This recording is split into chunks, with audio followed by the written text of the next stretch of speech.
नमस्कार। आज हम बात करने वाले हैं उत्तराखंड के SIDCUL की। ये जो state infrastructure and industrial development corporation है, इसकी दो खास पॉलिसियों पर। हाँ बिल्कुल। एक तो है इनकी बाहरी विज्ञापन नीति, मतलब आउटडोर एडवर्टाइजिंग, और दूसरी है कि SIDCUL एरिया में जमीन का जो लीज प्रीमियम है उसकी बेस रेट कैसे तय होती है। अच्छा, मतलब विज्ञापन कैसे लगेंगे और जमीन की कीमत क्या होगी, है ना? हाँ, मोटे तौर पे यही। और हमारी जानकारी का सोर्स सीधे SIDCUL के अपने पॉलिसी डॉक्यूमेंट्स हैं, तो हम सीधा नियमों की ही बात करेंगे। ठीक है, तो मकसद यही है कि समझें कि SIDCUL अपने इलाकों में विज्ञापन और जमीन के रेट्स को कैसे मैनेज करता है। और इसका असली मतलब क्या है प्रैक्टिकल लेवल पर। चलिए फिर विज्ञापन नीति से ही शुरू करते हैं।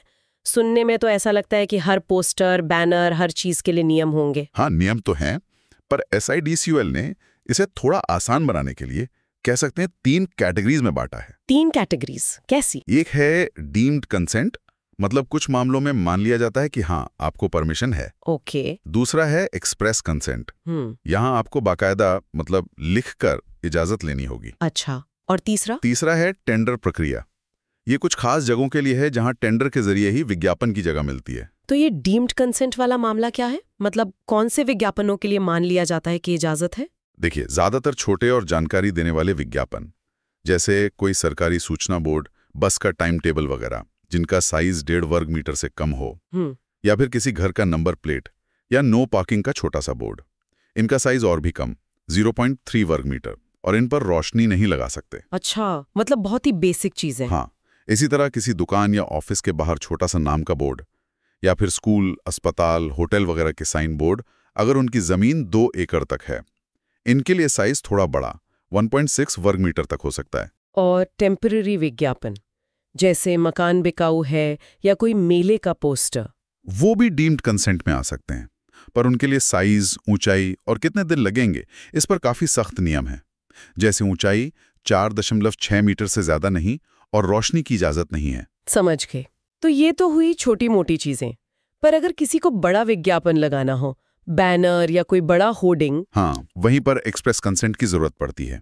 इसमें बैनर आ गए, 4.6 मीटर से ऊंचे साइन बोर्ड आ गए, ओके, छत पर जो बड़े बड़े अक्षरों में नाम लिखे होते हैं वो भी। हाँ। उनमें सिर्फ नाम होना चाहिए और रोशनी नहीं। और वो हवा वाले गुब्बारे जिन पर विज्ञापन होता है, हाँ, वो भी इसी में आते हैं। साल में सिर्फ 10 दिन और ज्यादा ऊंचाई पर नहीं। मॉल के बाहर के विज्ञापन, गाड़ियों पर विज्ञापन रैप करना, इन सब के लिए एक्सप्रेस कंसेंट जरूरी है। और वो टेंडर वाला क्या था? कौन सी जगह है वो? वो खास जगह हैं जहां विज्ञापन का असर ज्यादा होता है, जैसे चौराहे के बीच की जगह, unipole, bus shelter, foot over bridge. अच्छा, मतलब प्राइम लोकेशंस। बिल्कुल। इनके लिए बाकायदा टेंडर निकलता है और जो सबसे ऊंची बोली लगाता है उसे जगह मिलती है। ठीक है, इन सब के अलावा कोई जनरल गाइडलाइंस भी होंगी सेफ्टी वगैरह को लेकर। हाँ, वो तो बहुत जरूरी है। सबसे पहले तो सेफ्टी। विज्ञापन ऐसा ना हो कि ड्राइवर का ध्यान भटके या कोई सिग्नल छुप जाए। हाँ बिल्कुल। और बड़े विज्ञापनों के बीच कम से कम 200 मीटर की दूरी होनी चाहिए। पेड़ों पर, ट्रैफिक लाइट पर, इन पर विज्ञापन लगाना मना है। और दिखने में ऐसा हो, इस पर भी कुछ नियम। हाँ, कंटेंट पर भी नियम है। कोई भी भड़काऊ या आपत्तिजनक चीज नहीं दिखा सकते। नैतिकता का कोड है। विज्ञापन मजबूत होना चाहिए, स्ट्रक्चरल सर्टिफिकेट भी लगता है। और बिजली का इस्तेमाल भारतीय मानकों के हिसाब से होना चाहिए। और एक अच्छी बात यह है कि अगर आप सोलर एनर्जी जैसी रिन्यूएबल एनर्जी इस्तेमाल करते हैं, हाँ, तो लाइसेंस फीस में 1/3 की छूट मिलती है। अरे वाह, ये तो बढ़िया है। एक तरह से पर्यावरण का भी ध्यान रखा गया है, हाँ कह सकते हैं। और हाँ, नेशनल पार्क, ऐतिहासिक इमारतें, धार्मिक स्थल, इन जगहों पर विज्ञापन बिल्कुल मना है। ठीक है, तो ये तो हुई विज्ञापन की बात। अब जरा जमीन वाली पॉलिसी पर आते हैं। ये जो लीज प्रीमियम की बेस रेट तय करने की नीति है, जो 6 मार्च 2024 को मंजूर हुई, इसका क्या मकसद है? इसका मकसद देखिए 2 हैं। एक तो ये कि SIDCUL ने जमीन लेने और उसे डेवलप करने में, मतलब सड़क, बिजली, पानी लाने में जो खर्चा किया है वो वसूल हो जाए। और दूसरा ये कि रेट कॉम्पिटिटिव रहें, मतलब बाजार के हिसाब से ठीक हो, बहुत ज्यादा भी न हो पर इतने कम भी न हो कि नुकसान हो। तो ये रेट तय कैसे करते हैं? क्या कोई फिक्स्ड फॉर्मूला है? हाँ, एक तरीका है। वो देखते हैं कि जमीन खरीदने की लागत क्या थी, मतलब या तो एक्विजिशन कॉस्ट, या एग्रीकल्चरल लैंड का सर्कल रेट, या नॉन एग्रीकल्चरल का 110%। इनमें से जो भी ज्यादा हो, ओके। फिर उसमें जोड़ते हैं डेवलपमेंट कॉस्ट, यानी सड़क, नाली, बिजली वगैरह का खर्चा। अगर इसका अंदाजा न हो तो एक तय रकम 1500 रुपए प्रति वर्ग मीटर मान लेते हैं। और फिर इसमें सिद्धकुल अपना एक मार्जिन जोड़ता है, जमीन की लागत का 10%। अच्छा।